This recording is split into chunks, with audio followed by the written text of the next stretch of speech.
Vejam só, meus caríssimos, desesperados ministros de Lula trocam acusações sobre culpados pelo fiasco que é o desgoverno desse ladrão de 9 dedos. Vamos trazer para vocês também a nova bomba que foi revelada sobre Alexandre de Moraes. O Xandão, que é a esposa, tem lá um contrato de 129 milhões com o Vorcaro. Agora, acabaram de descobrir que ele, em 2025, viajou 8 vezes em avião do tal do Vorcaro, o maior mafioso do Brasil. Alexandre de Moraes, o cara que salvou a democracia viajando em jatinho particular do maior mafioso do país. Veja se isso é republicano. E temos também o Fachin, presidente do Supremo Tribunal Federal, dizendo que conversou com Alexandre de Moraes para ele encerrar o inquérito do fim do mundo, também conhecido como inquérito das fake news. Tudo isso nós estaremos tratando agora juntamente com o professor Carlos Lyron, que já está aqui conosco, ao vivo, nesta terça-feira, dia 31 de março de 2026. Dia que a gente tem que comemorar o que, professor? Vamos ver aí quem é que lembra o que aconteceu na história recente do Brasil em 31 de março de 1964. Pois é, Joel, né? Boa noite, professor. Seja bem-vindo. Fique à vontade. Pois é, Joel. Boa noite para você. É sempre um prazer estar aqui com você, né? Mais uma vez, nas terças-feiras. Maravilha. A gente vai comentar, né, várias notícias aí que você acabou de trazer. E sempre um prazer, né? Todas as terças-feiras estar aqui comentando. E como você lembrou bem aí, 31 de março de 1964 foi o dia em que o Brasil se livrou, né, pelo menos temporariamente, do comunismo.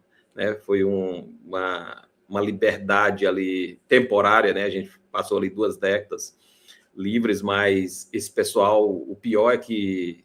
e agora a notícia ruim, aí foi a notícia boa. A notícia ruim é que esse pessoal continuou, né, perseverou, e, por incrível que pareça, desde a redemocratização em 85, esse pessoal tomou o poder de assalto no Brasil, e nos últimos 40 anos, eu acompanhei a eleição de 89, eu acho que foi a primeira eleição que eu votei, e desde lá o Lula disputa eleições, né, e o mesmo pessoal que queria implantar a ditadura comunista no Brasil, eles tomaram o poder e o Lula disputou praticamente todas as eleições de 89 para cá, né, aparelhando o Brasil, destruindo o país. Já pensou um Brasil com todo o potencial que a gente tinha, enquanto o mundo todo deu um salto para o futuro, o Brasil se manteve atrasado, né, no atraso. Então, o Brasil é hoje o que é, apesar da esquerda, apesar do PT, apesar do Lula. E as eleições que o Lula não disputou, botou um poste lá, né, no seu lugar. Então, assim, Joel, vamos lá. É um prazer enorme estar aqui novamente. Um abraço para toda a nossa audiência, o pessoal que nos assiste aí, todos os seguidores do canal. E estamos juntos, vamos para cima. Você que está chegando aqui agora, deixe logo o seu like. Se ainda não é inscrito, inscreva-se no canal aqui embaixo. É grátis, você não vai pagar nada e você estará apoiando o nosso trabalho para que a nossa voz ela possa chegar ao maior número possível de pessoas no Brasil e no mundo. E a gente, de repente, possa abrir a cabeça de alguns esquerdistas desavisados que, de repente, foram doutrinados por essa patota aí nas escolas, nas universidades, na televisão, na literatura, na cultura de modo geral. Então, nos apoie com o seu like, com os comentários, com o compartilhamento. E mais tarde, daqui a pouquinho, a gente agradece o pessoal aqui que nos patrocina de maneira oficial, que são os nossos membros.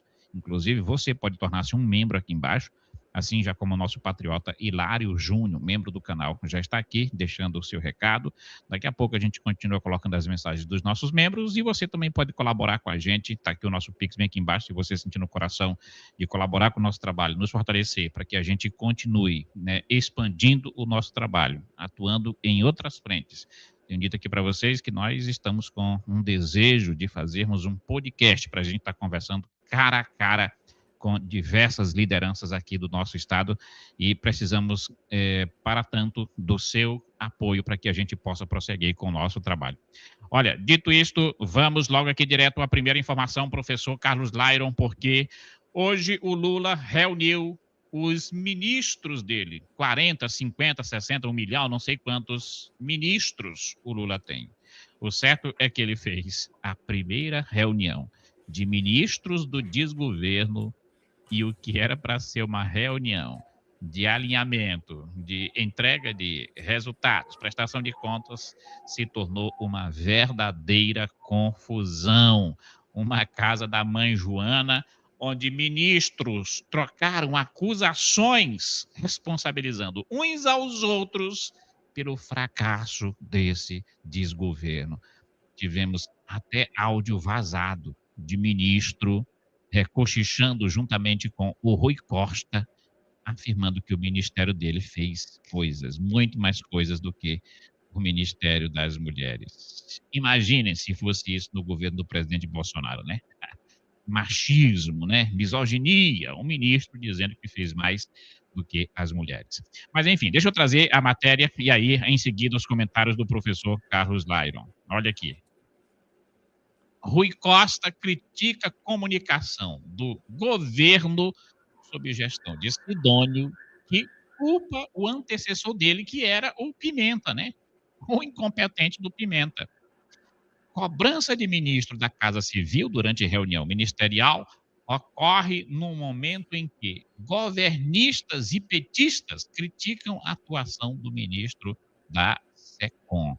Isso aqui, logicamente, porque eles estão desesperados, porque o Flávio Bolsonaro, jogando parado, sentado, tomando uma água de coco, está subindo nas pesquisas e já ultrapassou o Lula. E o Lula, com uma equipe gigante de marketing, pagando milhões aí para influenciadores. O Lula com o Sidônio, que é um dos marqueteiros mais caros do Brasil e do mundo. Mesmo assim, não consegue subir, só cai. Então, é aqui a prova do desespero dessa turma que está vendo que vai ficando cada vez mais difícil para eles. O certo é que o chefe da Casa Civil, que é o Rui Costa, que inclusive não é mais ministro, porque teve que sair hoje para concorrer ao cargo de senador pela Bahia, ele fez críticas públicas à comunicação do governo federal em reunião, nesta terça-feira, do presidente ladrão de 9 dedos com os seus ministros. A queixa se dá em um momento em que a atuação de Sidônio, é o cara das comunicações, o ministro da propaganda do Lula, é criticada por integrantes do próprio PT. Durante a fala inicial da reunião, Rui Costa citou 4 vezes o nome do Sidônio ao dizer que era preciso comunicar à população sobre as propostas e conquistas do atual desgoverno. Professor, eu quero jogar logo aqui para você entrar aqui com uma voadora no Rui Costa e nessa turma do desgoverno. Sabe por quê? Eu fico me perguntando, o que essa turma tem para entregar e mostrar de benefício à população? Pois é, Joel. À medida que você estava falando aí, eu estava aqui exatamente me perguntando isso. Parece que você leu o meu pensamento. Né? À medida que você estava falando, eu estava aqui, meu Deus, mas o que é que esse pessoal teria para entregar? Né? Esse desgoverno, né? Como você coloca. Joel, é interessante. É como você cuspir para cima, é como, sabe, parece castigo. O Lula disse, né, inúmeras vezes, que toda vez que acontecer algum problema, você tem que arranjar um culpado. Né?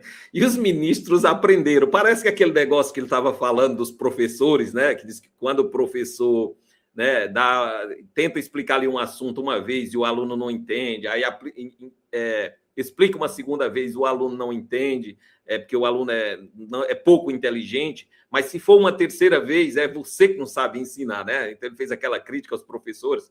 Mas, enfim, parece que o Lula realmente deu uma aula aí para os professores dele, para os ministros dele, e eles realmente aprenderam, né? Que eles estão usando a mesma desculpa do Lula, né? De botar a culpa em alguém. Então, assim, quando tudo está dando errado, eles realmente não tinham o que apresentar, né? Eles nunca tiveram um projeto, né? Nunca tiveram propostas, não tem nada para apresentar para o povo brasileiro, né? Só atraso, destruição, né? Eles vivem no século XVIII, é uma política patrimonialista, eles assaltaram o poder, tomaram o poder, assaltaram o país, só roubam, não fazem nada, fazem a política para se promover ali e é mais um cabide de emprego o governo, né?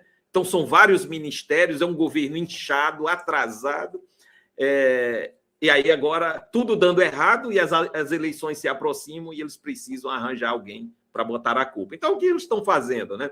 É só culpando uns aos outros lá e vai sobrar para todo mundo, vai ser caco de vidro para todo lado, né? Até o final desse governo. É o fim desse desgoverno, né, Joel? É o fim, acabou. Graças a Deus, nós vamos finalmente nos livrar do PT. O PT precisa acabar. Esse governo Lula já deu. A gente não aguenta mais. São 40 anos, Joel, desse pessoal atrasando o país. Enquanto o mundo inteiro deu um salto para o futuro, nós ficamos aqui atrasados com essas políticas antiquadas, né, do século XVIII, XIX, que não dão em nada. Então, precisamos de uma gestão nova, moderna, olhar para o futuro, colocar o Brasil no caminho da prosperidade e fazer entregas realmente para o nosso povo, entregar saúde de qualidade, entregar saneamento básico para a nossa população, entregar educação de qualidade. Nós estamos nos últimos rankings internacionais do PISA. Moradia para as pessoas, segurança pública, Joel. Quando você olha, essas coisas é que vão definir essas eleições. Então, quando você olha tudo isso, cadê a segurança pública no país? É um absurdo. O país tomado de assalto por organizações criminosas, né? Dentro do próximo Palácio do Assalto. O Palácio do Assalto. Né? Então, assim, nada, não tem entregas em nenhum setor. Só roubo, destruição. O que a gente viu nos noticiários, a gente viu o ano de 2025, por exemplo, fechar só sobre Banco Master, essa CPMI, roubo do INSS, ou seja, esse pessoal não tem o que entregar, Joel. É verdade, professor. Eu estava aqui pensando com os meus botões, eu acho que eu vou dar uma ajuda para o Sidônio, né? Sim. Ele poderia fazer uma propaganda dizendo que a turma do desgoverno do Lula realmente entregou para os brasileiros mais impostos.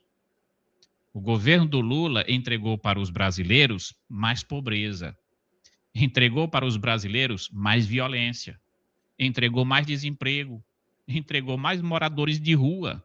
A população de moradores de rua nos últimos 3 anos dobrou de quantia. Também o desgoverno do Lula entregou mais aos brasileiros, moradores de rua, mais dependentes do Bolsa Família, dos programas do Estado, enfim, isso ele entregou de sobra. Sugiro aí ao Sidônio Palmeira que faça uma propaganda expondo isso que o Lula trouxe para o Brasil. Benefício, endividamento das famílias, João. Trouxe, na realidade, desgraça e miséria. Diga, professor. Não, só acrescentando, o maior endividamento das famílias brasileiras nos últimos anos, né? É verdade. Olha, ainda falando sobre o caos que foi esta reunião desses ministros com Lula, vou trazer aqui para vocês verem agora o que aconteceu, porque um ministro, né, o ministro da Defesa, o José Múcio, estava presente também nessa reunião e, sem saber que o microfone estava ligado, ele acabou cochichando algo no ouvido do Rui Costa que jamais deveria ter vazado. Uma gafe daquelas enormes, revelando, né, ali o desentendimento, a confusão, a verdadeira torre de Babel que se tornou esse desgoverno do ladrão de 9 dedos. Em áudio vazado, o ministro da Defesa, José Múcio, afirmou em reunião ministerial que sua pasta fez mais que o Ministério das Mulheres todinho.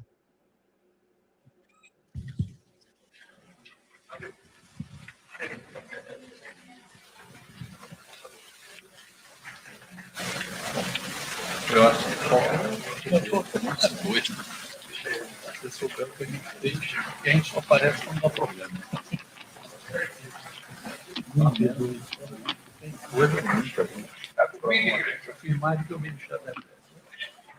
Aí, aqui é o momento que a câmera, o microfone flagra, né? Eu fiz mais do que o Ministério das Mulheres. Todinho. Olha aí, ó. Rui Costa, ministro da Casa Civil, dá um sorriso, né? Tudo bom, assim. Primeiro o quê?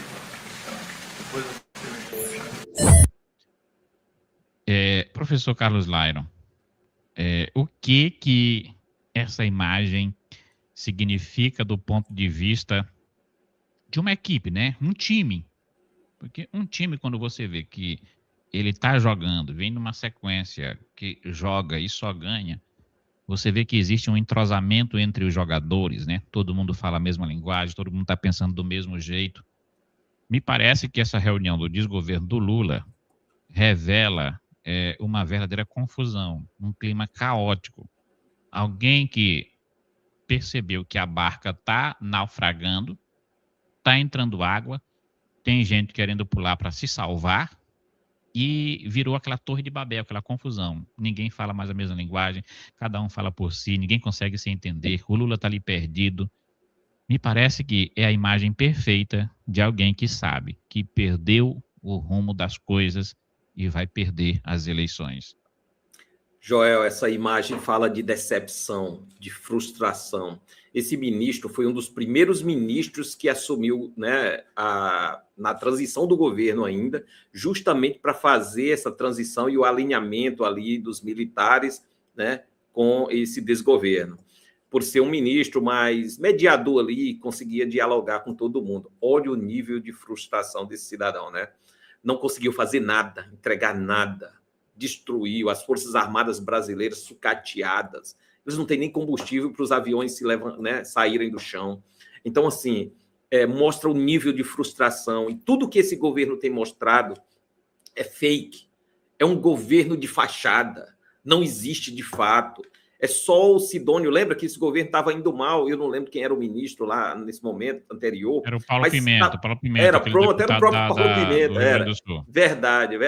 E estava indo muito mal e trouxeram o Sidônio que ia fazer mágica. E ele chegou e apanhou para caramba logo no começo. E aí depois conseguiu maquiar muita coisa no governo, os números, os dados, né, e tal. E comprou a mídia e por aí vai. Mas agora não dá mais para sustentar.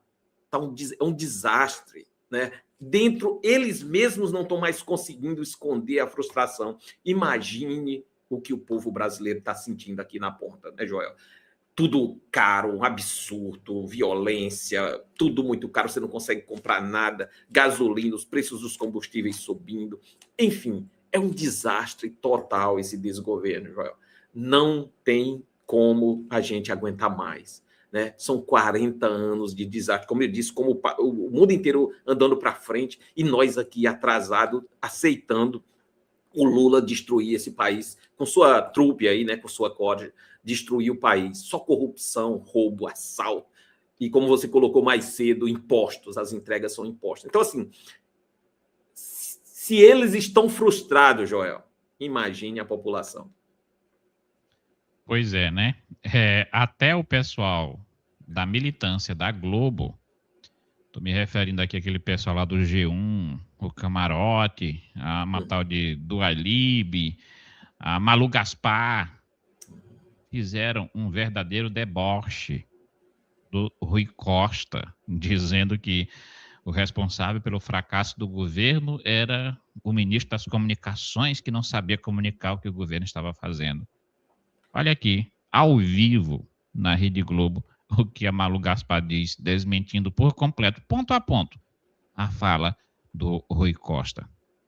Nesse métier, sabe que todo governo, quando chega a taxa de reprovação que não agradam, quando a aprovação é baixa, a menos do que se esperava, a culpa é sempre da comunicação. Já era na época do Paulo Pimenta, agora também no caso do Sidônio, e pelo que a gente lê dos relatos da reunião, foi justamente isso, né? O ministro Rui Costa reclamou da comunicação do governo e o Sidônio botou a culpa no antecessor.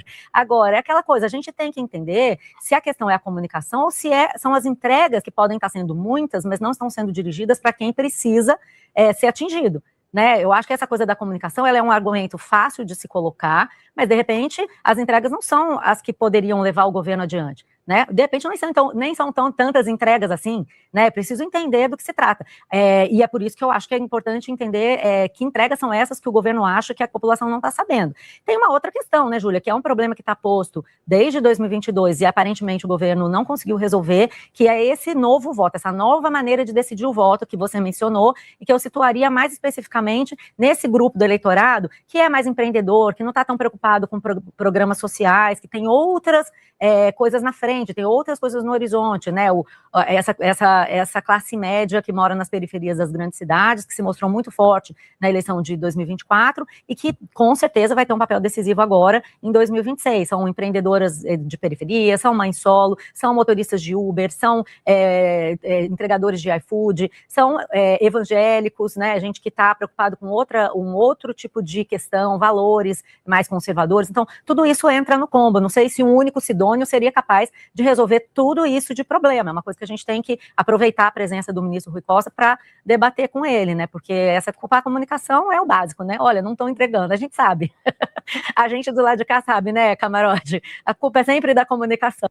Então tá aí, ó, virou motivo de piada na Rede Globo essas explicações esfarrapadas aí do Rui Costa tentando culpar o ministro do marketing. Agora, na fala da Malu Gaspar, uma coisa me chama a atenção, professor, é a ascensão de uma nova classe social, né? Uma classe média que vive na periferia, que de repente abriu os olhos para a perspectiva de uma economia liberal, viu que tem possibilidade de empreender e romper com aquele ciclo de pobreza característico das periferias que é estimulado pelas políticas do PT. O cidadão percebeu que ele pode empreender, ele pode trabalhar, ele pode ascender na vida dele. Até porque hoje a internet facilitou, né, para você ver como que é a experiência em outros países, né? Países que têm uma economia mais liberal, mais livre, que permite, né, o cidadão simples empreender e crescer na vida. Joel, eu sou também professor de gestão pública e uma das coisas que a gente normalmente discute é justamente isso. Joel, o mundo mudou, o mundo andou, o mundo está andando para frente. Na gestão pública, a gente passou por 3 fases. Nós tivemos no passado, lá no século XVII, XVIII, e desde o início dos primórdios, uma gestão pública patrimonialista, onde você mistura o Estado, o que é público, com o que é privado, que é o que a gente vive ainda hoje no Brasil. Nós vivemos uma gestão pública patrimonialista, onde o cara pensa que ele é dono das secretarias, dono do Estado, dono do governo. Ele não entende que ele é só um gestor. E você tem que fazer a gestão pública parecida com a gestão privada, inclusive até buscar o lucro. Né? Então tem que ser uma gestão pública eficiente, eficaz, efetiva, que realmente cause um impacto na população. E depois a gente veio com a gestão pública burocrática, que era para evitar a corrupção, porque essa gestão pública patrimonialista, ela dá muito espaço para a corrupção. E hoje a gente vive, no mundo moderno, a gestão pública que é muito mais parecida com a gestão pública ou com a gestão do setor privado, né? Que é uma gestão pública, né? Que o Pablo Marçal, até esqueci como é que ele chamava lá, mas é gerencial, esse aqui é o modelo, né? Que é o modelo do gerencialismo lá. Mas antes ele copiou isso, né? Não é que o Pablo Marçal inventou isso. É gerencial, modelo gerencial. Então, assim, Joel, a coisa melhor que o governo pode fazer é sair do meio. E eu gostei disso que a Malu Gaspar colocou, né? Que é isso, as pessoas acordaram e hoje com a tecnologia, com a internet, com o celular, como você mostrou, as pessoas têm a oportunidade de empreender. Então, o que a gente quer hoje, o que os jovens querem, o que a população quer? Que o governo saia do meio, pare de atrapalhar, que reduza impostos, que desburocratize, né? Que você tenha menos burocracia, que você crie facilidades para as pessoas abrirem negócios, né? Que você dê oportunidade de incentivo para as pessoas empreenderem, para serem livres, que elas possam abrir seu próprio negócio, empregar pessoas, que as leis trabalhistas sejam simplificadas, né? É isso que a gente está vendo ao redor do mundo, Joel. Enquanto isso, o Brasil na contramão do futuro.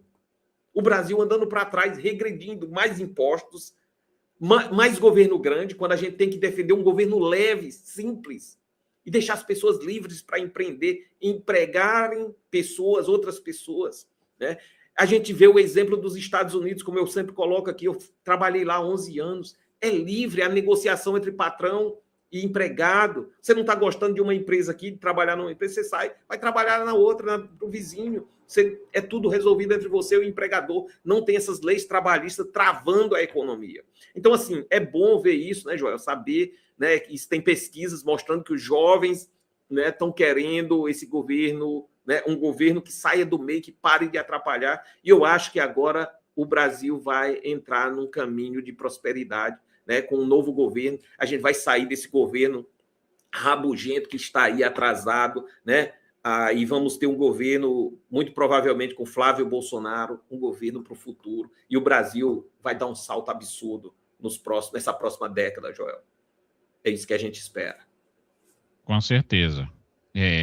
O Brasil não suporta mais 4 anos dessa quadrilha nos roubando. O pessoal do mercado financeiro já percebeu isso. O trabalhador comum, assalariado, CLT, já percebeu isso. Até o homem mais simples lá do campo, que muitas vezes não tem escolaridade, já percebeu. Não dá.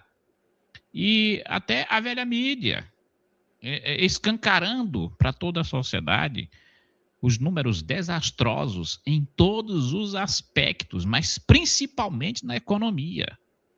Trago para vocês aqui agora um dado que foi divulgado pela Globo, dizendo que a dívida pública do Brasil, olha só, atingiu o número astronômico de 79,2% do PIB.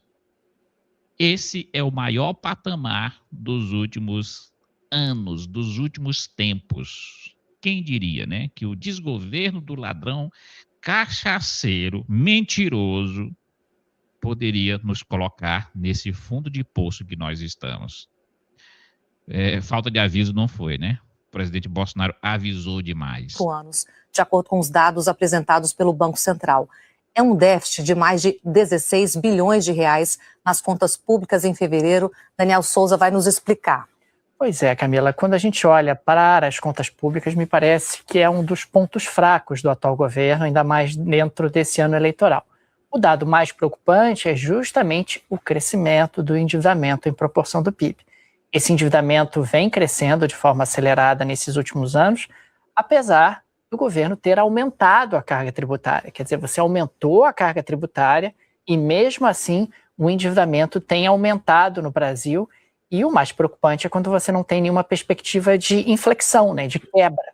O endividamento está aumentando, pode acontecer, etc., por N fatores, mas você não tem ali uma trajetória um pouco mais sustentável. A gente até produziu aqui algumas artes para ilustrar um pouco esse processo e esse resultado que foi divulgado pelo governo. O Brasil fechou fevereiro, então, de 2026, com 79,2% do PIB, o que acaba sendo uma alta, né, de 7,5 pontos percentuais. É bem forte, num período de tempo relativamente curto. Nós tivemos o governo federal com um saldo negativo de 29,5 bilhões de reais. Aqui, a reportagem vai continuar aqui, mas o dado que chama atenção é esse, né? Uma alta de 7,5 aí no endividamento do Brasil, batendo esse recorde. Praticamente 80% do nosso PIB hoje é o que seria necessário para pagar o que nós devemos aí às instituições financeiras internacionais. Uma dívida que a gente tem desde lá do período da nossa independência e só vem crescendo cada vez mais quando o governo cai nas mãos desse pessoal da esquerda. Só antes de você comentar, vou trazer aqui outro número também que é catastrófico sobre, né, a economia, sobre o bolso do cidadão, que é quem mais sofre com esse desgoverno acabando a nossa economia. Olha só, Lula autoriza aumento de 3,81% nos remédios em todo o Brasil. Então, o salário do cidadão, que já é curto, que não dá para comprar quase nada, vai aumentar ainda em gastos com medicamentos, quase 4%. Hoje, quem for à farmácia vai ter mais motivos para lamentar, lamuriar. A partir de hoje, saiu o reajuste dos remédios, começa a valer a partir de abril, que é amanhã. O aumento varia de acordo com as faixas divididas pela concorrência entre os laboratórios. Os remédios têm maior variedade de marcas, vão ficar 3,81% mais caros. Uma pequena parte dos medicamentos fazem parte deste grupo. O nível intermediário, que engloba cerca de 15% dos remédios, vai subir 2,47%. E o grupo com menor concorrência, com quase 80% do mercado, vai ter aumento de 1,13%. Quando a gente está numa situação deplorável da nossa economia, qualquer aumento é significativo no bolso do cidadão. Era isso mesmo que a população, lá em 2022, que votou no Lula, esperava que ele fosse entregar, professor?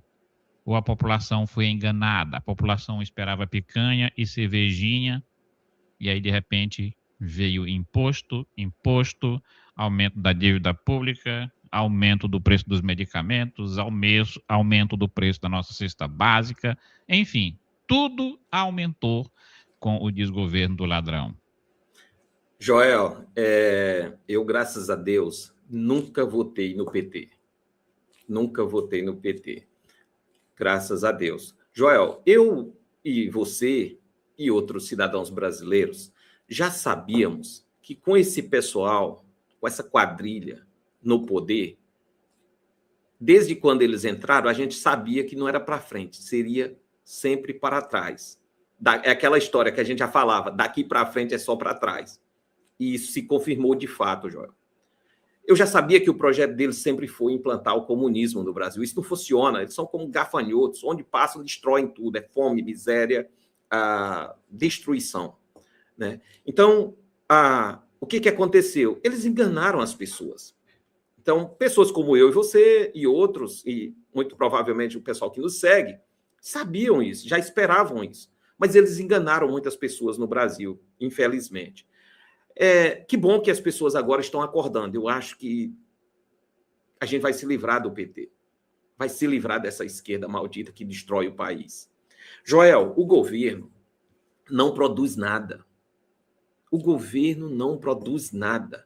O que acontece com essa dívida pública e o endividamento também das famílias? O que acontece? Quem produz são as pessoas, são os trabalhadores da iniciativa privada. Produzem, pagam impostos, isso gera impostos.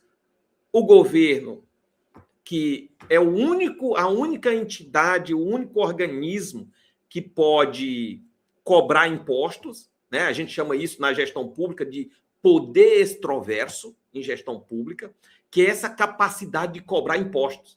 Eu não posso cobrar imposto, você não pode cobrar imposto, Joel. Só o governo tem essa autorização, nós cidadãos, né, no mundo inteiro, autorizamos o governo a cobrar impostos. Então, o governo cobra os impostos de quem trabalha, de quem produz, e ele deveria colocar esses impostos, pegar esses impostos e multiplicá-los. Né, colocar numa cesta, que é a União, né, a Receita Federal, colocar numa cesta e depois distribuir em serviços para a população. E como ele arrecadaria esses impostos e, né, deveria ter uma capacidade maior de compra e de fazer com que esses recursos se multiplicassem para prestar um serviço a toda a coletividade, né? Então, dar um retorno para a sociedade. Só que aí o que acontece com esse desgoverno aí? Você tem uma quadrilha no poder Eles roubam o dinheiro das pessoas, Joel. Então, o dinheiro que era para ser multiplicado, ele some, desaparece, vai para o ralo da corrupção no Brasil. O Brasil, Joel, deveria ser o país que menos deveríamos cobrar imposto no mundo. O país que menos deveria se cobrar imposto do mundo, porque é um dos mais corruptos. Tá tudo bem você pagar imposto na Europa, inclusive eles pagam muito imposto lá. Mas aí tem esse retorno que é esperado, que a gente está comentando aqui. Agora, o Brasil, a gente já sabe para onde o dinheiro dos impostos vai. Ele vai para os ralos da corrupção, né? Então, você não tem retorno. Esse é o problema no Brasil. E aí você tem as famílias de quem esse dinheiro foi tirado, endividadas, fazendo empréstimo, inclusive juros altos e tudo, e o próprio governo que arrecada cada dia mais, Joel.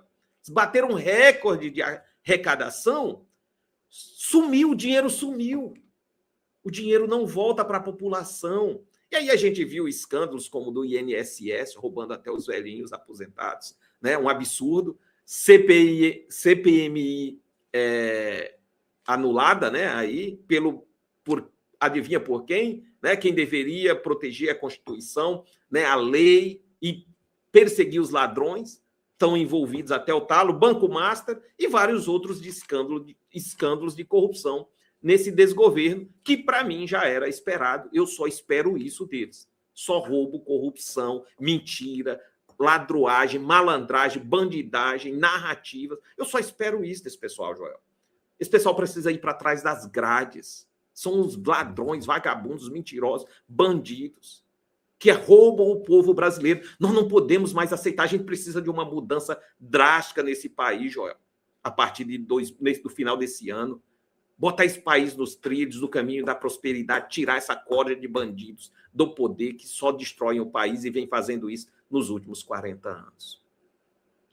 Bolsonaro, né, juntamente com Paulo Guedes, já deram uma verdadeira lição de como é uma gestão realmente eficaz, eficiente, reduzindo impostos e, ao mesmo tempo, aumentando a arrecadação, fazendo as empresas públicas darem lucro em vez de prejuízo.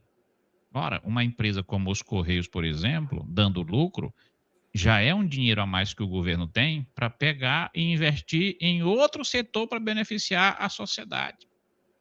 Mas, infelizmente, professor, agora, antes mesmo de eu entrar aqui, estava pegando vendo aqui o Instagram de um colega, e ele estava postando lá, reclamando que agora fecharam, essa semana agora fecharam uma agência dos Correios importante ali numa região estratégica aqui na nossa cidade, que é a chamada Cidade Operária, né?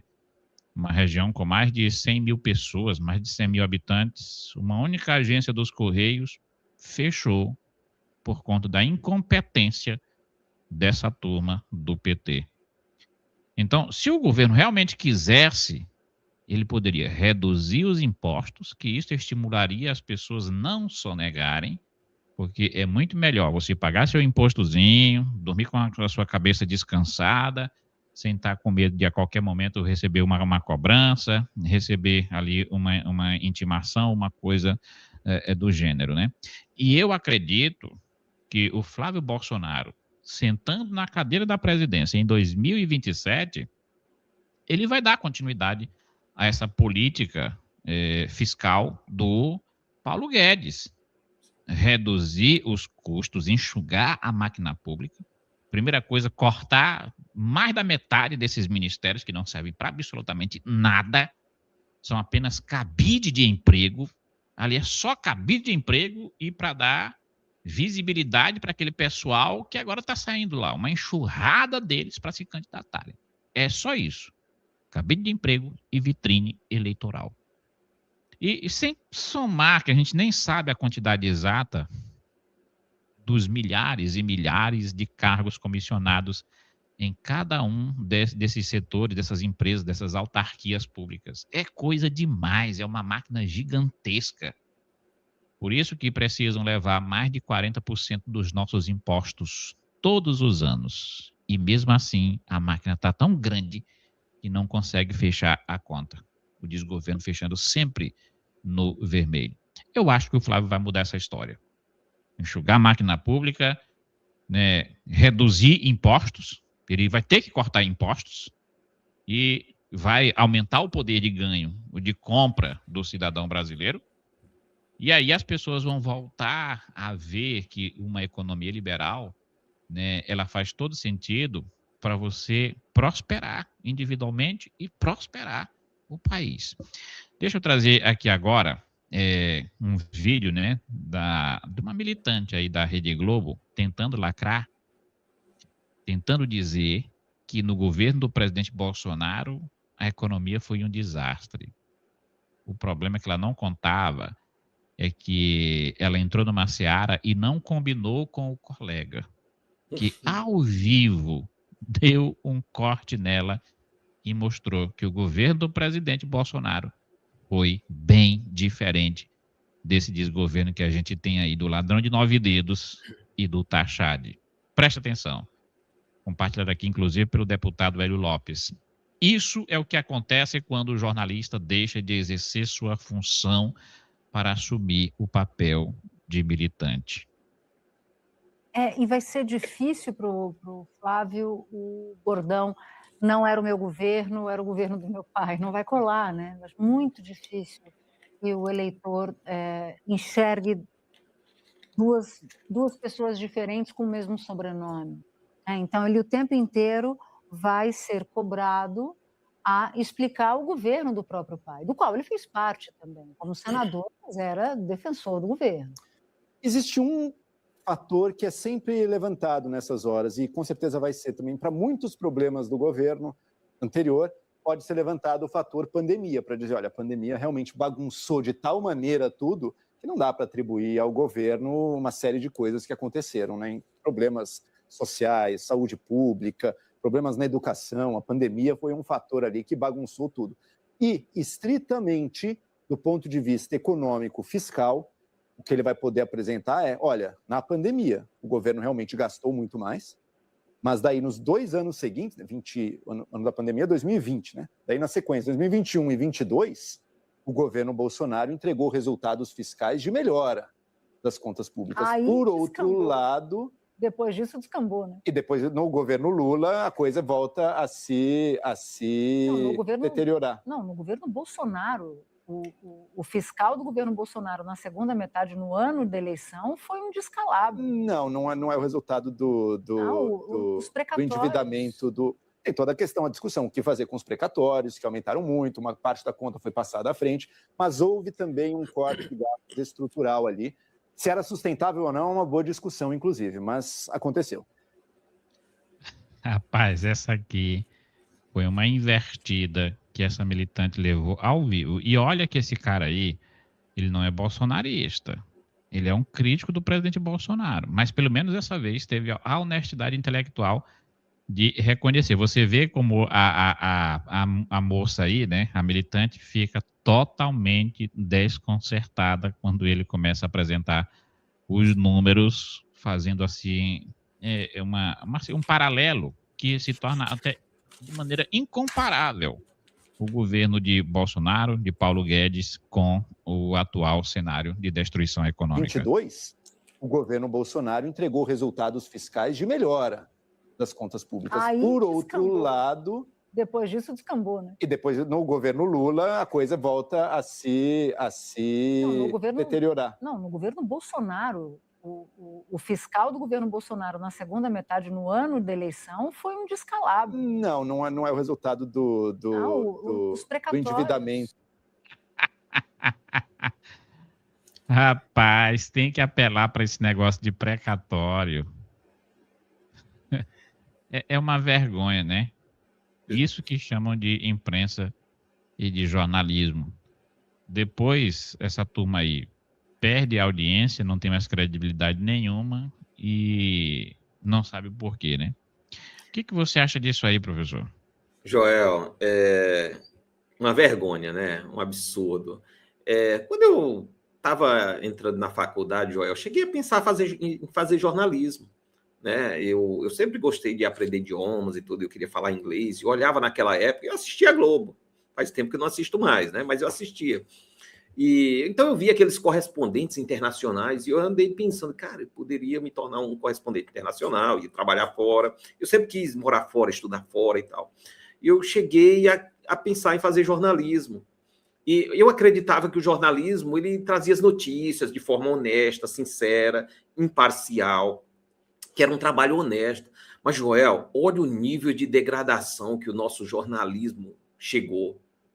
Né, virou militância política, eles foram doutrinados também nas faculdades, né, e eu que sou sociólogo, e você também como filósofo, a gente sabe, né, do Departamento de Ciências Humanas, né, e Letras são os piores, mas agora é tudo, até matemática, química, física, biologia, o pessoal sai doutrinado, contaminou tudo, é pandêmico o negócio, né, virou uma pandemia essa doutrinação nas faculdades.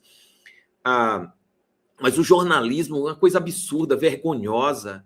A gente viu isso na pandemia, como eles se prestam a esse desserviço, né? Ao invés de ter imparcialidade, de serem honestos, trazer as notícias, eles fazerem isso, né? Não tem vergonha na cara, né? De serem militantes, quererem tampar o sol com uma peneira, defender um desgoverno corrupto, né, como eles estão fazendo ultimamente, e criticar um governo como foi o governo do Bolsonaro, honesto, que mesmo na pandemia conseguiu fazer grandes entregas, quando o mundo inteiro estava nessa guerra contra a pandemia, né, o Bolsonaro aqui, e eles atrapalhando, né, a militância política, né, os esquerdistas, os governadores, o PSTF, todo mundo atrapalhando, né, algemaram o Bolsonaro desde aquele período, né, não ficou de mãos atadas, o presidente não poderia fazer nada na pandemia, e ainda assim, com Paulo Guedes, fez grandes entregas. É isso que o governo tem que fazer, Joel, que a gente estava falando. Ele tem que ser enxuto, né, e essa tendência no mundo inteiro, você tem que enxugar a máquina pública, né, e dar incentivo para a economia privada prosperar, funcionar, porque é essa economia privada que gera renda, que gera emprego, que gera riqueza. Né? Então, se você tem um governo que gasta menos, o país prospera, você pode investir, né? Incentivar o setor privado a produzir mais ainda, e é isso que funciona. Então, assim, é muito triste ver isso, essa imprensa vendida, corrupta também, sabe, em conluio com o governo, se vendendo, né? Que não se dá o respeito, não tem integridade, né? Esses jornalistas. Então aí foi assim uma vergonha, né? Essa lacração dela aí, né? Dessa dita jornalista, né? Então um absurdo ver isso, e a gente, né, espera que o país volte, né? Como a gente estava colocando, né? Trilhe uma linha de prosperidade, né? Que volte realmente, né? O Flávio Bolsonaro, que volte com Paulo Guedes, muito provavelmente, ou outros ministros competentes, né? De economistas competente para a gente dar um salto para o futuro, porque a gente só tem caído para trás nas últimas décadas. E quando eu digo que o Flávio Bolsonaro tem condições de fazer totalmente diferente, me parece que o Lula, no inconsciente dele, ele já está começando a admitir que ele vai ser derrotado pelo Flávio.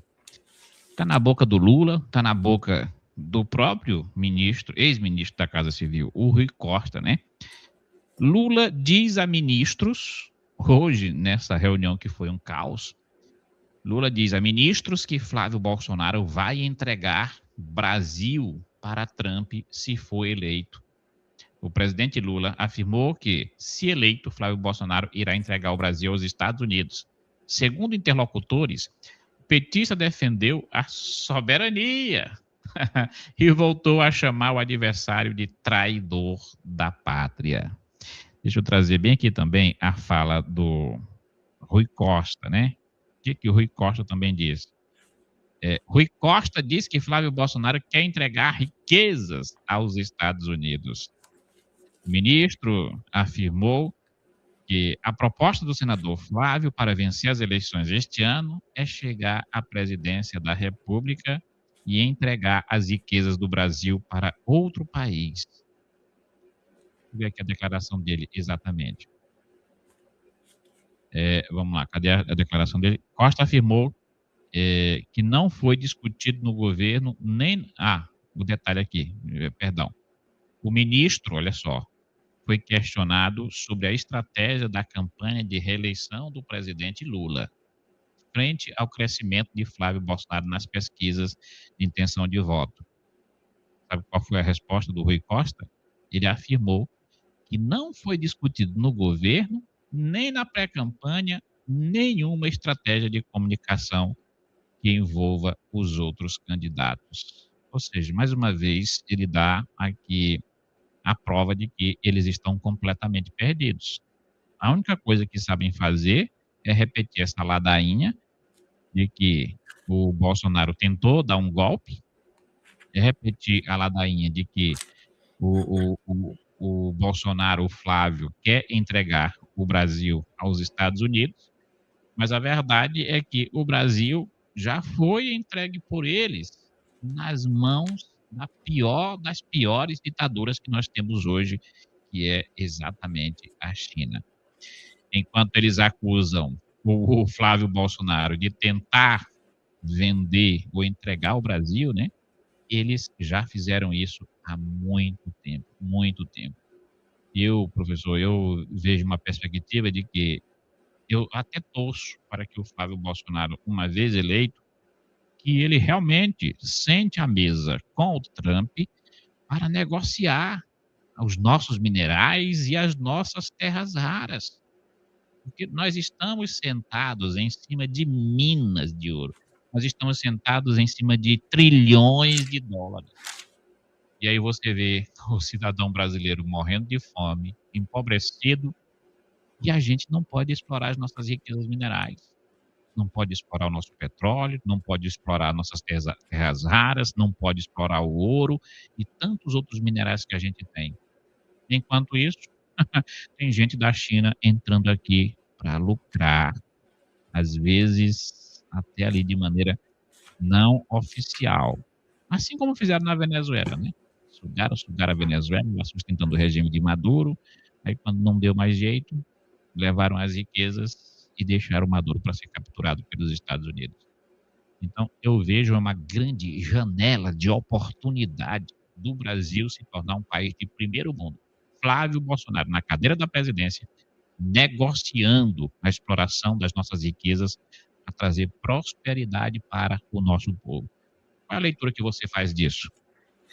Exatamente isso, Joel. Corretíssima a sua análise. Olha, é isso que vai acontecer, é isso que precisa acontecer no Brasil, né? Todas as nações, Joel, que se uniram, que sentaram na mesa com os Estados Unidos, prosperaram. Eu, como te falei já antes, eu fiquei lá 11 anos estudando, e os americanos, Joel, tudo que eles querem é parceria. Eles não querem tomar território de ninguém, eles não querem as terras de ninguém, eles só querem dialogar, que você seja uma democracia, que você prospere e que faça negócios com eles e que prosperemos juntos. É só isso. Então, assim, precisa de um governo amigo, de um governo alinhado com os Estados Unidos, que é a maior democracia do planeta. E o Flávio Bolsonaro tem esse compromisso, vai fazer isso, vai ajudar o Brasil a crescer, se desenvolver e prosperar, pode ter certeza disso, Joel. Graças a Deus, nós vamos finalmente nos livrar desse desgoverno que está aí. Agora, olha o desespero deles, Joel, com o crescimento do Flávio nas pesquisas. O que é que eles estão fazendo? Usando aquela velha tática que o Olavo de Carvalho já descrevia muito bem para se referir ao PT, né? E essa esquerda comunista. Chame-os do que você é, acuse-os do que você faz. É a narrativa, é exatamente isso que eles fazem. Eles estão entregando o nosso país inteiro, nossas riquezas, nossos minérios para a China, mas acusam que o Flávio, para botar medo na população, isso é uma tática, né, inclusive, né, de causar o medo, o pânico na população, esse velho discurso de soberania. Que soberania? Que soberania? A China entra, deita e rola, faz o que quer aqui, né?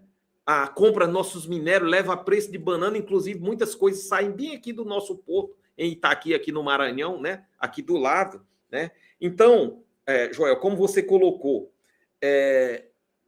nós temos uma população, especialmente na região norte, que é rica, né, em minérios, passando fome, miséria, sem saneamento básico, enquanto os recursos naturais estão aí para serem explorados. Claro, Joel, nós não estamos aqui defendendo uma exploração irresponsável.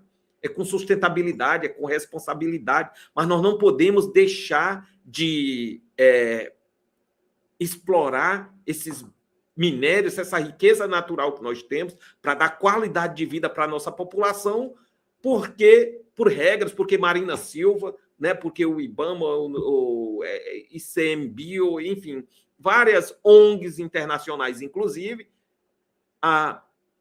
que exploram essas riquezas ilegalmente, né, posam de fachada de protetoras do meio ambiente. Então, assim, Joel, o que acontece no Brasil? Não nós, assim, mas parte do povo brasileiro escolheu o que tem de pior no Brasil para estar no governo, no comando do país. Então, a gente tem tantas pessoas competentes no país, aí a gente botou lá esse pessoal que trouxeram seus comparsas, assaltaram o país inteiro, e aí agora eles estão vendo o barco se afundando, finalmente, e estão com medo e querendo causar pânico na população com esse velho discurso de soberania, né, para botar medo nas pessoas, né, chamando o povo, né, as ameaças, né, vamos dizer assim, do que eles são e acusando do que eles fazem, que é realmente entregar o país, né, para nações estrangeiras explorar a preço de banana. É verdade, mas eu acho que hoje esse discurso aí ele não vai colar muito, porque hoje em dia todo mundo já tem as informações corretas. Antigamente, a velha mídia, ela passava mesmo essa imagem dos Estados Unidos como um imperialista, malvadão, explorador. Hoje não, hoje as pessoas percebem que realmente os Estados Unidos, com o poderio militar que ele tem, ele poderia invadir qualquer paizinho desses por aí e chega lá e transformar em colônia, explorar. Mas você não vê, né? Os Estados Unidos, o único país que poderia fazer isso e não faz, né? Eu não tenho conhecimento de nenhum país que os Estados Unidos tenham invadido e transformado em uma colônia. Muito pelo contrário. Joel, eu costumo dar aquele exemplo do que aconteceu na Segunda Guerra Mundial com a Alemanha e o Japão. Eu tive lá, já visitei os dois países, eu fui no Museu da Guerra em Tóquio. É um quarteirão inteiro, você entra de um lado aqui da rua, né, num quarteirão, sai do outro lado. No começo, aí você tem, cada sala tem um áudiozinho, você bota um fone de ouvido como esse, e a cada sala que você vai entrando, aí você vai ouvindo o áudio contando aquela parte da história, né? Então você segue vários corredores até sair do outro lado. No começo, você entra, e é o começo da Segunda Guerra Mundial e tal. Então estão lá os japoneses, eu fui com minha ex-esposa, que é japonesa, e a gente entrou, todo mundo apreensivo ali, os japoneses. E aí você vai passando por esses vários corredores. Quando você sai no final, a última imagem é do imperador japonês de joelhos depois do bombardeio em Hiroshima e Nagasaki, né? O Japão se rendendo, o imperador de joelho, que é um símbolo, é uma coisa assim, é uma honra muito grande, entendeu? O respeito que eles têm pelo imperador, Joel.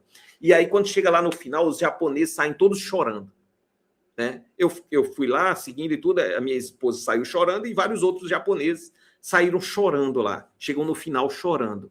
Então, assim, o Japão foi conquistado pelos Estados Unidos. Mesma coisa a Alemanha e várias outras nações. Resultado, logo depois da Segunda Guerra Mundial, a gente já falou disso aqui, o Japão se tornou a segunda maior potência econômica do planeta e a Alemanha. Ficaram ali oscilando. Às vezes o Japão passava a Alemanha, ficava em segundo lugar, às vezes a Alemanha ia para segundo lugar.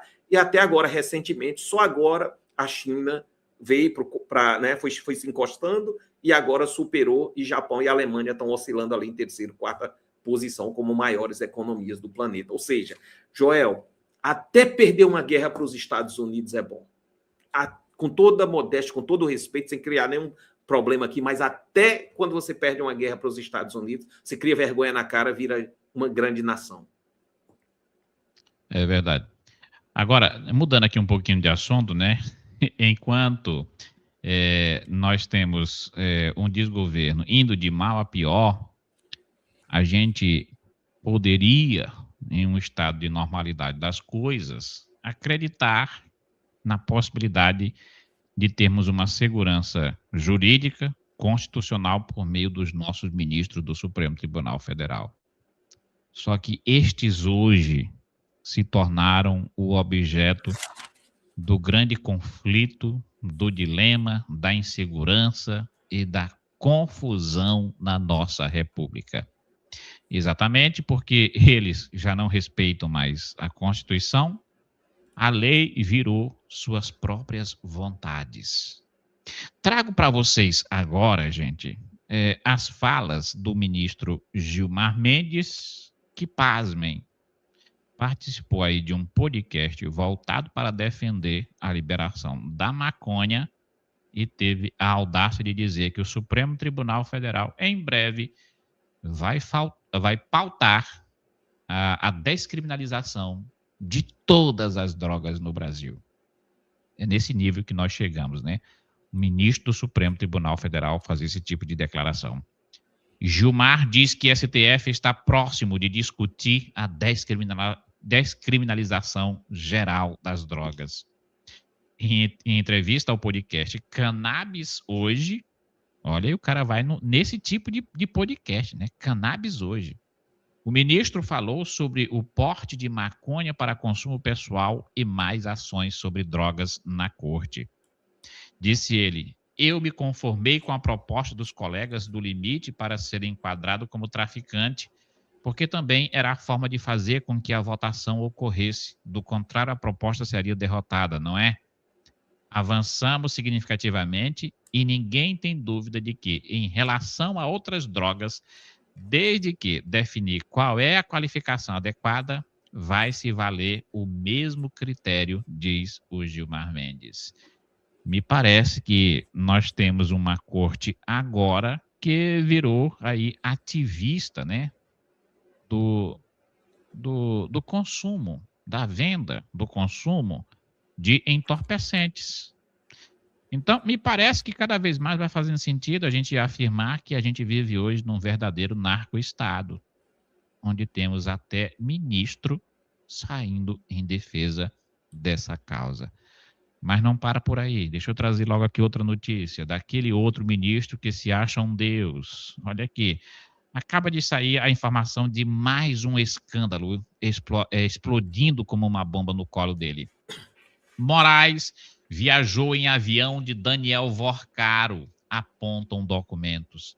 Voos teriam acontecido entre maio e outubro de 2025. O Xandão e a esposa, a advogada Viviane Barsi, teriam viajado pelo menos 8 vezes em aeronaves ligadas ao banqueiro Daniel Vorcaro, preso na Operação Compliance Zero. Registros cruzados da Agência Nacional de Aviação, do Departamento de Controle do Espaço Aéreo e do Registro Aeronáutico Brasileiro identificaram a movimentação. A apuração é da Folha de São Paulo. Relatórios apontam que de um total de 8 voos realizados, 7 ocorreram em aeronaves da Prime Aviation, empresa de compartilhamento de bens de luxo vinculada ao fundo patrimonial Blue, do qual o empresário Vorcaro era sócio. As aeronaves em questão possuem autorização formal para operar o serviço de táxi aéreo. E aí a informação aqui vai discorrendo nos detalhes, mas o que chama atenção, professor, é nós temos aí, de um lado, um ministro defendendo a descriminalização de drogas, não é de uma droga, não é de maconha, é de todas as drogas. A porta de entrada foi a descriminalização da cannabis, da maconha. Agora querem descriminalizar tudo. E aí tem um ministro aí que perdeu totalmente o pudor, que viaja no avião do maior bandido, do maior mafioso que existe no Brasil.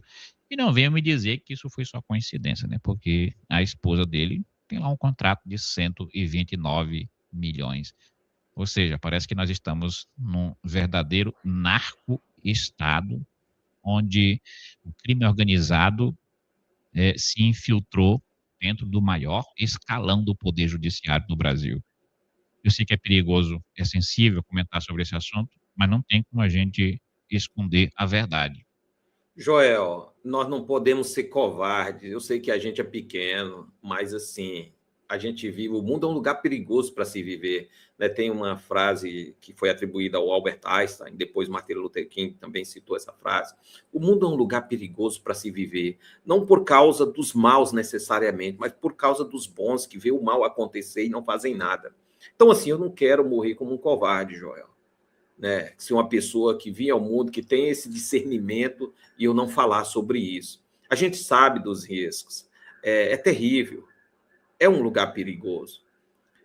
Esse é o verdadeiro crime organizado, Joel. Esse é o verdadeiro crime organizado. Esses caras não têm caráter, não têm pudor, não têm integridade. São os canalhas mesmo. Não tem humanidade. Cara, a gente deposita confiança. Era para eles estarem lá e ser uma reserva moral, Joel. Era para a gente olhar para esses caras e olhar, pô, eu quero ser igual a esses caras. Esse é um cidadão de bem. Esse é um cidadão honesto. Esse é um homem honrado, é uma mulher honrada. Mas olha quem são essas pessoas, Joel. É um absurdo. Joel, tirando 1, 2, talvez 3, nenhum desses outros mereciam estar naquele tribunal. O problema não é o tribunal, não são as instituições em si, Joel. É quem ocupa os cargos. Para ser uma democracia, nós precisamos de realmente dos 3 poderes independentes e harmônicos entre si. Nós precisamos das liberdades, a pessoa tendo o direito de ir e vir, da liberdade de expressão, como nós estamos chamando isso para nós aqui. Eu quero ter esse direito de ter a liberdade de expressão, eu quero morar numa democracia onde eu, como professor, você como professor, como estudiosos dessas causas, dos problemas sociais, que a gente possa falar sobre isso abertamente, colocar nossos posicionamentos, né, comentar como nós estamos fazendo aqui. E o outro, o direito de votar e ser votado, eleições livres e diretas, né? Para ser uma democracia, é isso. Esses são os 3 pilares básicos. Joel, mas olha o que nós temos. Por que é que isso está acontecendo, esse nível? E eu não diria que somente de promiscuidade. Não é só um nível de promiscuidade. Você poderia chamar isso de promiscuidade. Isso não é mais promiscuidade, Joel. Promiscuidade é você dar um vacilo aqui e acolá. Né? Opa, foi sem querer, aconteceu, mas eu não vou mais, isso não vai mais acontecer. Realmente, né? Isso é promiscuidade. Mas não, Joel, é intencional. Os caras estão mesmo envolvidos até o talo, eles estão no lamaçal, Joel. É um absurdo. Estão envolvidos realmente. Né? Eles estão inebriados com essas drogas.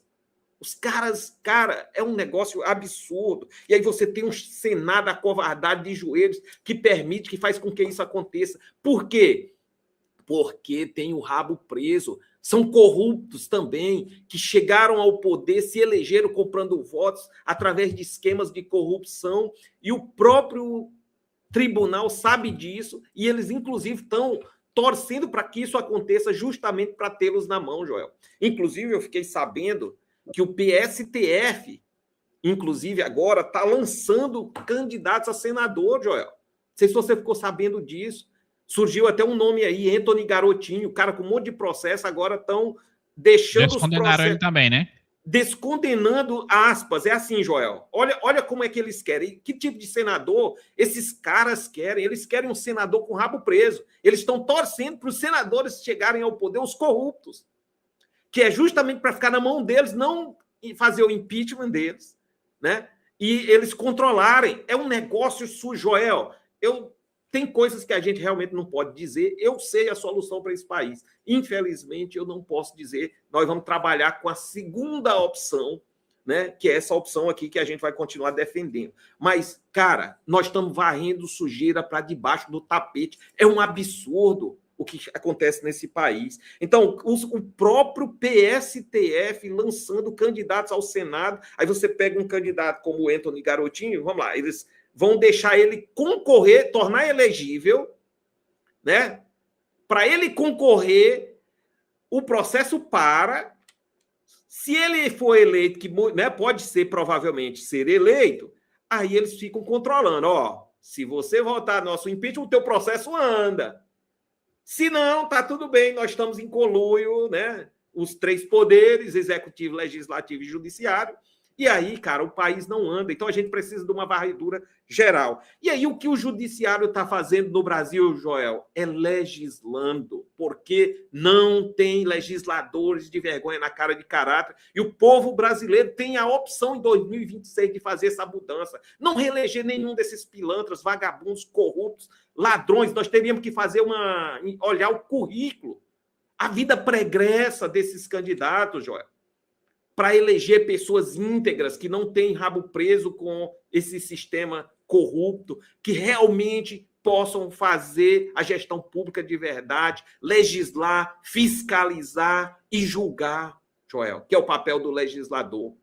Então, e aí você falou aí também do caso do AM, 8 viagens, né, nos jatinhos de um dos maiores bandidos da história do Brasil, né, corrupto, o Forcaro, né, a líder aí desse Banco Master, que ele não é sozinho lá, tem outras pessoas envolvidas, né, também nesse banco aí, não é o único dono, o que a gente sabe é que tem pessoas por trás, né, de fachada, ele talvez não seja o único dono.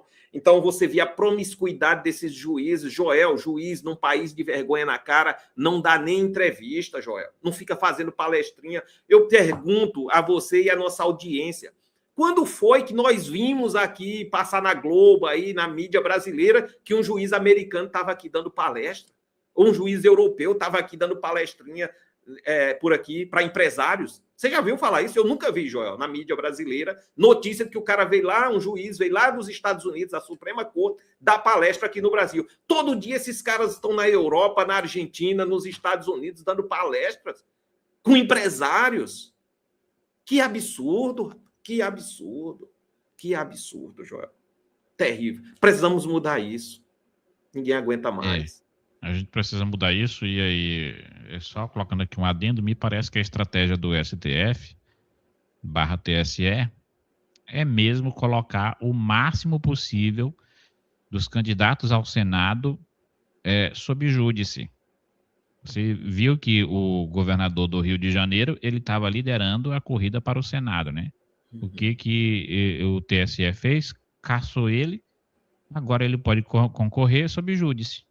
Se ele ganhar a eleição, ele já fica no cabresto, né? Olha, se você bater na gente, a gente caça. Tem lá o Gilson Machado, né? Me esqueci agora qual é o estado lá do Gilson Machado. O Gilson Machado é aqui, Paraíba, se não me engano. Acho que é Alagoas, parece que é Alagoas. Se ele concorrer e ele for eleito, ele também já está lá no inquérito do Xandão, né? Sim. Ficou, inclusive, preso alguns dias. Já foi preso várias vezes. Acusado de tentar, não sei como, conseguir um passaporte do presidente Bolsonaro fugir, não sei se era para Portugal, não sei para onde era que ele inventou isso da cabeça dele. É tudo jogada para ir pegando essas pessoas e deixando elas amarradas ali com algum tipo de processo lá na gaveta deles para servir de chantagem mais lá na frente. As pessoas têm que observar esse detalhe. Mas também eu acredito que a gente precisa de homens de verdade, de homens que tenham coragem, que não se acovardem, que não se intimidem por conta disso. Porque eu tenho uma crítica a fazer a muitos deputados e a muitos senadores que se dizem de direita, que se dizem bolsonaristas e que são covardes. Venhamos e convenhamos, são covardes. Os caras têm medo de perder salário, os caras têm medo de perder cargo. Essa que é a verdade. Ora, se você tem medo de morrer, não vá para a guerra. Não se exponha. Agora, você coloca o seu nome para concorrer para ser deputado, para ser senador. Aí quando você chega lá no cargo, aí você não quer se expor, você não quer dizer nada porque você tem medo de perder o cargo, tem medo de perder o salário, você tem medo de ser preso. Não, meu amigo, se você não tem nada a temer, se você tem consciência que você está fazendo a coisa certa, não importa. Não importa. Ainda que tirem sua vida. Faça a coisa certa. É essa a lição que a gente recebe do nosso maior exemplo, que é Jesus Cristo. Jesus Cristo poderia ter feito uma negociata. Ele disse, olha, poderia rogar aqui a milhões de anjos e eles não me deixariam ser preso. Jesus Cristo fez a coisa certa. O que está faltando é homens de coragem, de fato, para fazer a coisa certa lá em Brasília. Nesse ponto, eu tiro o chapéu para o pessoal da esquerda, porque eles têm muito mais coragem do que todo mundo de direita. Você lembra daquele caso daquele deputado Glauber Braga? Quando quiseram caçar ele sozinho foi lá para dentro da Câmara, parou a Câmara. Agora me diga, quem são os deputados de direita que têm coragem de fazer um negócio desse? Ninguém tem coragem. Só o Nicolas que foi lá e fez aquela caminhada. Parabéns para ele. Foi uma ótima caminhada. Mas eu acho que a gente teria que ter outros deputados, outros senadores que tivessem mais iniciativa de serem mais aguerridos. Não estou falando de fazer nenhuma loucura, não. Estou falando de fazer um protesto pacífico como esse. Vai lá, faz uma greve de fome. O PL tem parece que é 107 deputados agora. Imaginem, você pegando 107 deputados, entrando lá em Brasília, fazendo greve de fome. Olha, a gente não vai sair daqui enquanto não liberarem o presidente Jair Bolsonaro, enquanto não liberarem todos os presos políticos do dia 8 de janeiro. Imagine a repercussão internacional que isso tomaria. Mas ninguém quer se sacrificar, né? O cara quer ir para a guerra, quer ter os bônus, né, o cargo, andar empalitosado, aparecer na mídia, dar entrevista, receber um alto cargo, ter carro, ter motorista, ter tudo isso, mas na hora de pagar o preço, eu tenho essa crítica à maioria dos nossos que dizem ser de direita de verdade. Enfim, professor, abra aqui para você o espaço para você trazer aí a sua análise e a gente já vai para as considerações finais. Certo. Joel, olha, é verdade, o que tem são um monte de covardes oportunistas, né? A gente viu isso acontecer desde o começo do governo Bolsonaro, muita gente foi eleito com o Bolsonaro em 2018, né? E depois a gente viu que se acovardaram, traíram, né? A direita. Então, muitos oportunistas. Em 2022, a gente viu isso acontecer novamente, e tem aí um monte de braços cruzados, caladinhos, pensando só em si, ao invés realmente de lutar por uma causa de transformação do país, né? Agora, nós temos exemplos, Joel, do que realmente funciona. O caso do Bukele em El Salvador é um exemplo por onde ele começou. Tem uma frase que ele disse que eu achei muito bacana, eu não tinha pensado, mesmo como sociólogo, eu não tinha pensado dessa forma. Que ele falou uma coisa muito interessante. Começaram a criticá-lo sobre direitos humanos, blá, blá, blá, aquele velho discurso da esquerda, né? De quem defende bandido. Ele falou, não, pelo contrário, eu estou prendendo bandidos e estou libertando a população, né? E aí tem uma outra, na sequência dessas falas, tem uma outra explicação que ele deu, que tem que se começar pelos tribunais, João. Se eu não me engano, Rui Barbosa já falava também disso, né? Que a pior injustiça, a pior ditadura é a do judiciário, porque você não tem a quem recorrer. É o que nós vivemos no Brasil, uma ditadura do judiciário. Esses caras são canalhas. Como fazem isso com 15, quase 220 milhões de habitantes? Os caras não receberam nenhum voto. Você quer ser político? Se candidate. Mas você vai para o judiciário, ninguém tinha que saber quem são esses caras. Era só para ele julgar os processos, Joel, sem olhar capa. E era para julgar os processos antigos. Não é o que ainda vai possivelmente acontecer. Eles estão querendo julgar crimes imaginários, né? Que não aconteceram em um monte, né, de processos acumulados, né? Então, assim, é um absurdo isso, né, o que está acontecendo. Então, teríamos que começar a limpeza no Brasil pelo judiciário, né, porque é a maior ditadura, né, é a do judiciário. Joel, outra coisa rapidamente, sei que a gente está fechando, você colocou aí, trouxe também isso, que eu realmente eu tenho avaliado isso e, assim, é uma coisa absurda. Como a direita é covarde. Acovardada. Joel, quando você entra numa sala ali, ou sei lá, numa indústria velha lá, que está lá abandonada e está cheio de ratos, e você acende a luz, eles estão lá, eles dominam ali a casa deles, né? Cheio de ratos. Você acende a luz, eles ficam apavorados, saem todos correndo. Você bate o pé, eles correm, eles fogem. Joel, a esquerda faz isso com a direita. Não é que a direita seja esses ratos, mas eu estou só para falar da intimidação que a esquerda usa. Eles sabem que a direita é todo mundo perfeitinho, covardinho, não sei o quê, blá, blá, blá, né? E não reagem, não tem pulso firme. Essa esquerda brasileira não tem moral, Joel, para falar nada, para criticar ninguém, para falar de nada. São só um bando de pilantras, de vagabundos, de corruptos, de bandidos. Então, a direita era para se posicionar firme, Você não tinha... um esquerdista te acusou de alguma coisa, você não precisa se defender, você não cometeu crime nenhum. Você não vai lá, não fiz, não sei o quê. Cara, ele já sabe que tu não fez, ele é só um mau caráter, um canalha, ele tá te acusando só para te botar nas cordas, na parede, para tu se ocupar se defendendo. Ele não está fazendo uma acusação de fato. Ele sabe que ele não tem provas, ele sabe que você não cometeu crime. Quando eles acusaram o Bolsonaro de vários crimes, de mexer com a baleia, de joias, de não sei o quê, aí o pessoal, não, ele não... Cara, não tem que se defender desse tipo de coisa. É só narrativa, esses caras são canalhas. Então, assim, a gente precisa saber lidar com a direita. Quando ele lhe chama lá de nazi, não sei o quê, você só volta para ele a palavra de volta. Ele sabe que você não é isso. Quando ele te chama de face, não sei o quê, você sabe que você não é isso e ele sabe que você não é. Então, você não precisa se defender. Você só devolve de volta, porque ele só está banalizando aquele termo. O termo ficou banalizado, face, nazi, não sei o quê. Você chama ele de volta, é você, porque eles, de fato, são isso. Né? Então a gente precisa, né, que fica aí isso para a direita, a gente precisa saber lidar com eles. E aí, Joel, para fechar assim nessa linha, olha o que eu nunca esqueci disso, essa imagem ficou gravada na minha mente. Eu estou vendo na tua estante aí atrás a Constituição, né?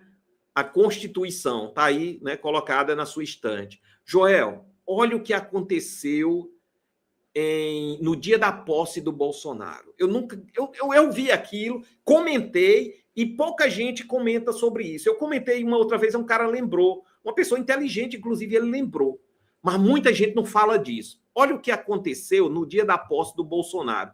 Você lembra, e alguém aí que está nos assistindo, vocês lembram o que foi que a Rosa Weber entregou para o Bolsonaro?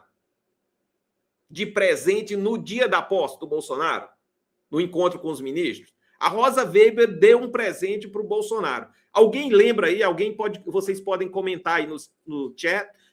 Joel, você lembra o que foi? Eu lembro, ela deu uma Constituição, né?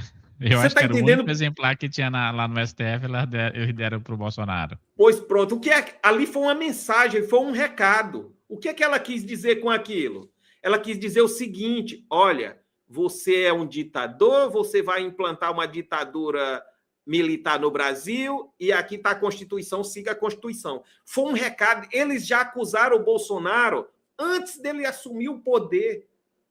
Antes dele assumir o poder, eles já criaram a narrativa do golpe. E aí é outra coisa, eu fico olhando pessoas de direita falando de golpe, negócio, não houve golpe, não houve golpe. É claro que houve golpe. O golpe foi da esquerda. Acuse-os do que você faz, chame-os do que você é. Eles deram golpes sucessivos na nossa população, na população brasileira, na direita brasileira. Esses caras só vivem de golpes. Eles dão golpes o tempo todo. Então, assim, a gente não precisa se defender disso. A gente sabe que esses crimes não aconteceram. Então, a gente não tinha que se defender. A gente só teria que acusá-los de volta, porque eles só querem banalizar a narrativa mesmo, o discurso. Então, assim, Joel, esse pessoal não tem moral nenhuma para nos acusar de nada, são os canalhas, os bandidos, fazendo uma avaliação, né, aqui chegando para a gente concluir hoje, que a gente já ficou um bom tempo aqui, a gente tinha combinado até de fazer a live mais curta, mas a gente se empolga e o pessoal que está nos assistindo também nos motiva, né, porque o pessoal comenta e tudo, então a gente agradece os comentários. Mas a gente precisa falar disso, Joel. Eu sei que a gente às vezes está cansado e tal, mas é muito importante a gente fazer essa avaliação, porque nem toda a população tem noção do que realmente está acontecendo no país. Nosso país foi tomado de assalto por uma organização criminosa desde os anos 60. Esse pessoal tomou o poder, começou a tomar o poder com a redemocratização. Foi feita uma Constituição que facilitou o caminho desse pessoal, a ascensão dos mesmos que queriam tomar o país em 64, né? Tomaram o poder desde os anos 90, né? E são 40 anos desse pessoal concorrendo a eleições. O Lula vai para 40 anos no Brasil concorrendo a eleições. Quando não era ele diretamente, colocou um poste lá. E, resultado, o Brasil só andou para trás em todo esse tempo, prejudicou a nossa juventude, a nossa educação, uma das piores do planeta, no ranking do PISA, né? A gente está lá na posição de 90 e poucos países ali da OCDE, nós estamos ali ranqueando entre 60 e 70, é péssimo para um país como o Brasil, que estamos ali entre as 10 maiores economias, que investimos, inclusive, muito em educação, não temos saneamento básico de qualidade, não temos moradia para a nossa população, não temos educação, já falamos, não temos saúde de qualidade, e temos um problema gravíssimo no Brasil, que para mim é um dos piores, além da corrupção, que é a falta de segurança, né, pública. A gente anda com medo, a população está presa e os bandidos estão soltos em todos os níveis de poder, né, no poder legislativo, executivo, judiciário, a nível estadual, municipal e federal, a população aprisionada e bandidos soltos, roubando o povo brasileiro, Joel. É isso aí, concordo plenamente com o que você está falando, né? Na realidade, nós temos um crime que se infiltrou em todas as esferas do poder no Brasil. E em algumas áreas, infelizmente, o Estado brasileiro não tem mais a soberania, né? Várias favelas aí, Rio de Janeiro, Bahia, outros estados onde nem a polícia militar consegue entrar mais, né? Territórios que estão dominados pelo braço armado da esquerda. É assim que eu estou me referindo. Quando você analisa, por exemplo, aqueles grupos terroristas, o Hamas, você vê lá que o Hamas ele tem 3 eixos. Ele tem o eixo militar, ele tem o eixo político e tem o eixo social, né? Aqui no Brasil, eu estou vendo que a organização desse crime está pegando essa mesma filosofia. Você tem a esquerda que atua na política e você já tem a esquerda que atua por meio dessas facções que são grupos armados a serviço da esquerda. Escreva o que eu estou lhe dizendo aí. Vejam que daqui mais algum tempo, se não for tomada uma providência como a que o Trump quer tomar para estancar a sangria, daqui mais um tempo, esse pessoal que é do crime organizado vai revelar sua verdadeira face, promovendo até mesmo a possibilidade de uma espécie de guerra civil para fazer uma revolução armada, igualzinho que acontece aqui já com as Farc, né? Forças Armadas Revolucionárias da Colômbia, que inclusive colocaram na presidência lá o Petros, que é exatamente um ex-guerrilheiro, chefe dessa facção. Aqui no Brasil se caminha para essa mesma coisa. O Comando Vermelho, né? Quem não sabe é só pesquisar, tem até um documentário da BBC que conta como foi que surgiu o Comando Vermelho, né? Por que se chama de Comando Vermelho? Que é exatamente por conta da cor do PT, que é vermelho também. Foram os petistas, José Disseu, essa turma toda, que quando estava preso lá na época do regime militar, né, pelos atentados que fizeram à democracia, querendo dar um golpe para instituir aqui a Revolução Socialista, dentro do presídio começou a pegar as pessoas, aqueles presos ingênuos, e organizaram e fizeram um movimento que ficou conhecido como Comando Vermelho, que hoje é uma das maiores facções organizadas no Brasil. Então, você acha que eles perderam essa conexão com a turma da esquerda? É claro que não. Mas isso aí é uma análise que a gente tem que fazer aí num programa. Quem sabe aí vamos fazer uma live especial só para a gente debater essas questões aí, porque tem muita coisa aí para desenrolar. Joel, Enfim. Mas se você me permite, eu queria só um comentário breve sobre isso. Pode ser? Pode, então, vamos lá. Pode. Rapidamente. Olha, isso tem método, Joel. Essa questão do envolvimento com o tráfico, com o crime organizado. Não foi acidental, não.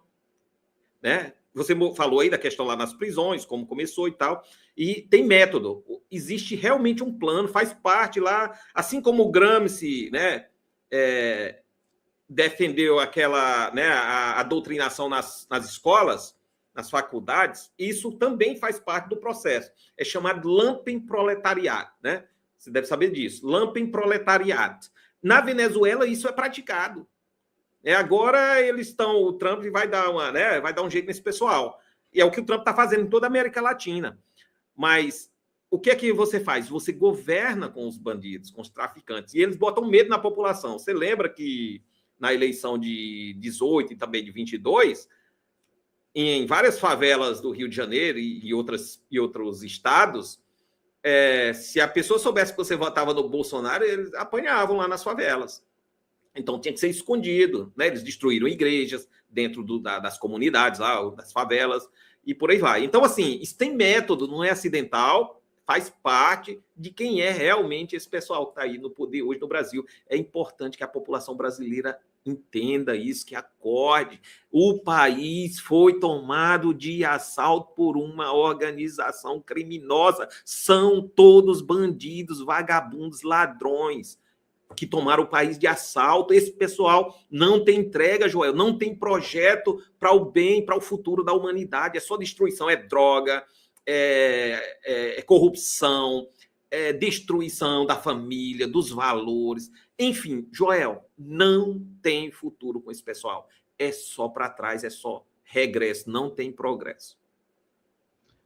Pois é, vamos pensar numa live só para a gente discutir a questão da segurança pública, né? A gente pode fazer umas lives assim por temas, né, específicos, a gente discutir uma determinada pauta de interesse, de relevância, né, da nossa sociedade, como a segurança, a saúde, etc, etc.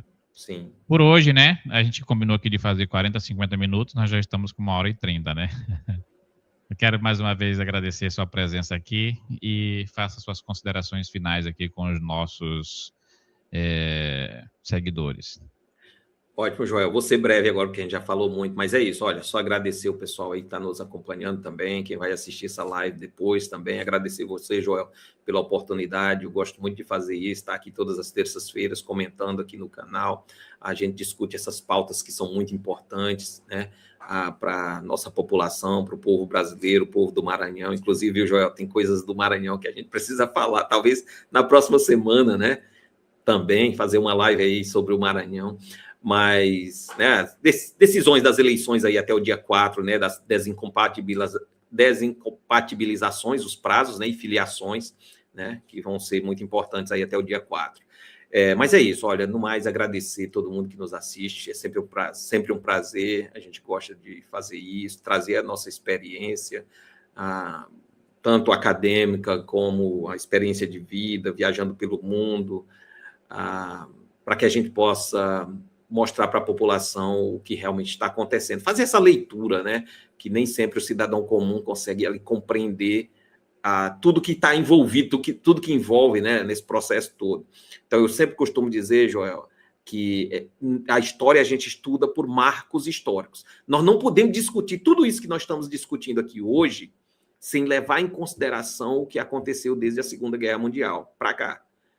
Né, que o mundo ficou dividido em dois, e sempre essa guerra, essa polarização entre comunismo e capitalismo, entre um alinhamento com a Rússia, ex-União Soviética, e China, e um alinhamento com a Europa, os países democráticos da Europa e os Estados Unidos especificamente. Então, tudo que está acontecendo hoje é reflexo ainda é reflexo da Segunda Guerra Mundial, dessa polarização, né, bipolarização que a gente chama. Então, no mais, agradecer todo mundo mais uma vez, sempre um prazer enorme. Curta, comente, compartilhe, siga o canal, siga o professor Carlos Lyron aí, @professor Carlos Lyron, tudo junto, né? Siga lá o canal no Instagram, né? A gente tem esse é o meu Instagram, a gente posta alguns vídeos lá também. Então é isso, Joel, um abraço, boa noite para todos, sempre um prazer.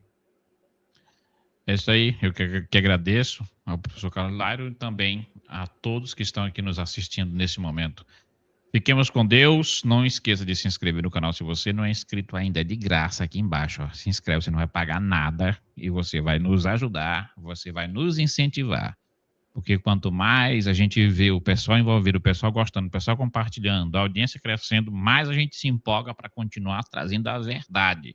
Aqui é só a verdade, aqui é a nossa opinião. Aqui eu não digo o que o professor tem que falar, ele não diz o que eu tenho que perguntar. Aqui é tudo assim, é direto. Não tem combinação de pauta, não tem ninguém que chega e diz assim, não, você vai falar isso, falar aquilo outro. Não, é a verdade, é aquilo que nós sentimos, é a nossa análise de como a gente acha que o Brasil deve ser. Então, colabore conosco, agradecer aqui Patriota Hilário Júnior, né, que colaborou conosco aqui através do nosso Pix. Obrigado. Se você que está me assistindo também quiser colaborar com o nosso canal, fortalecer o nosso trabalho, está aqui embaixo o nosso Pix.